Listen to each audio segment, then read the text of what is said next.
आज थोड़ी देर पहले स्मृति ईरानी जी, केंद्रीय मंत्री स्मृति ईरानी जी ने दिल्ली नगर निगम के चुनाव रुकवाए जाने को लेकर कुछ जस्टिफिकेशन दिया है। केंद्रीय मंत्री स्मृति ईरानी जी ने दिल्ली नगर निगम के चुनाव रुकवाए जाने को लेकर कुछ जस्टिफिकेशन दिए हैं। उन्होंने बहाने लिए हैं कि दिल्ली सरकार नगर निगम को पैसा नहीं देती, इसलिए नगर निगम के चुनाव रुकवा दिए। ये तो मजाक है। मतलब दिल्ली सरकार पैसा नहीं देती इसलिए आप नगर निगम का चुनाव, पहली बात तो ये झूठ है। दिल्ली सरकार तो पूरा पैसा देती है। नगर निगम में इतना भ्रष्टाचार कर रखा है बीजेपी ने, जिसकी वजह से नगर निगम के पास पैसा नहीं है। ये स्वीकार करना पड़ेगा आपको। दूसरी बात, ये बचकाना बहाना है कि दिल्ली सरकार पैसा नहीं देती इसलिए हम नगर निगम के चुनाव रुकवा दे रहे हैं। ये क्या मजाक है। मैं केंद्रीय मंत्री माननीय स्मृति ईरानी जी से 3 चीज़ें कहना चाहता हूँ।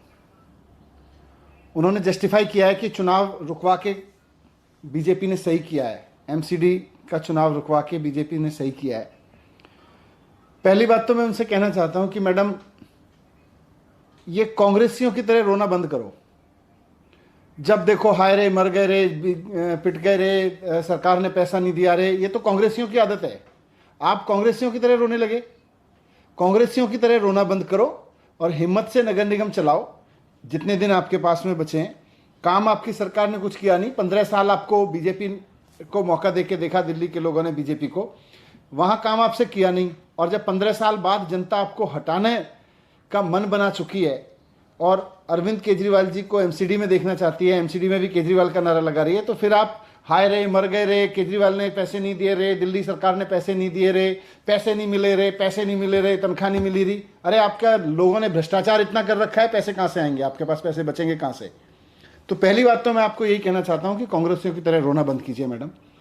दूसरी बात, मैं ये भी रिक्वेस्ट करना चाहता हूं कि आप दिल्ली की रहने वाली हैं, दिल्ली में ही रहती हैं, आप जरा दिल्ली में घूम लीजिए। आप देख लीजिए कि भारतीय जनता पार्टी के नगर निगम ने पूरी दिल्ली को कितना गंदा करके रखा हुआ है। हर गली कूचे को कितना गंदगी फैला के रखा हुआ है, कितना कूड़ा फैला के रखा हुआ है आपके नगर निगम ने। भ्रष्टाचार कितना फैला के रखा हुआ है और कितना कूड़ा फैला के रखा हुआ है। अगर हिम्मत है तो चुनाव का सामना करके दिखाओ। दिल्ली की जनता इस बार आपको 10 सीट भी दे दे तो बहुत बड़ी चीज है।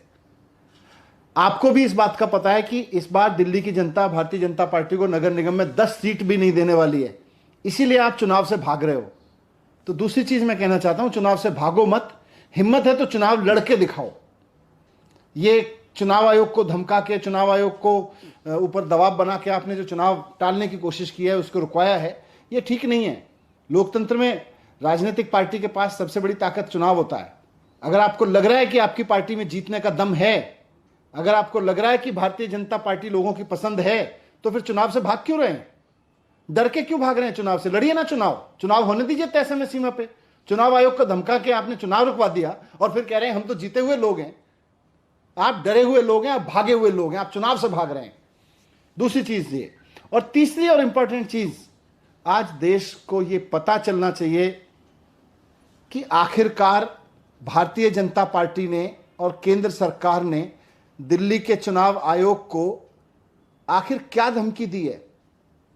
सीबीआई की धमकी दी है कि चुनाव रोक दो, नहीं तो सीबीआई छोड़ देंगे आपके ऊपर। ईडी की धमकी दी है कि चुनाव रोक दो नगर निगम के, नहीं तो ईडी से आपको फंसा देंगे। क्या धमकी दी है आप लोगों ने चुनाव आयोग को? आखिर ऐसा कैसे हो गया कि चुनाव आयोग चुनाव की तारीखों के ऐलान करने के लिए पीसी बुलाता है और उससे 1 घंटा पहले आप उसको धमकी देते हैं और 1 घंटे में मामला पलट जाता है। फिर चुनाव आयोग कहते हैं हम चुनाव टाल देते हैं, चुनाव रोक दिए, तारीखें रोक दी जो चुनाव आयोग ने तय कर रखी थी। तो आप बताइए देश के सामने कि आपने क्या धमकी दी है? सीबीआई से फंसाने की, ईडी से फंसाने की, या किसी पद का लालच दिया है आपने चुनाव आयोग को? कुछ तो वजह हुई कि चुनाव आयोग ने बुलाई हुई पीसी, चुनाव की तारीखों का ऐलान करने के लिए बुलाई गई प्रेस कॉन्फ्रेंस को चुनाव के ऐलान की जगह फिर रिग्रेट में बदल दिया। तो आप बताएं देश को कि आपने चुनाव आयोग को किस तरह से डराया, धमकाया। चुनाव रोकने के लिए आपने कौन से हथकंडे अपनाए, पद का लालच दिया, ईडी की धमकी दी, सीबीआई की धमकी दी, आप बताएं। क्योंकि चुनाव आयोग जैसी संस्था अगर सरकारों के कहने पे चुनाव टालती रहेगी तो देश कमजोर हो जाएगा, लोकतंत्र पूरी तरह से कमजोर हो जाएगा।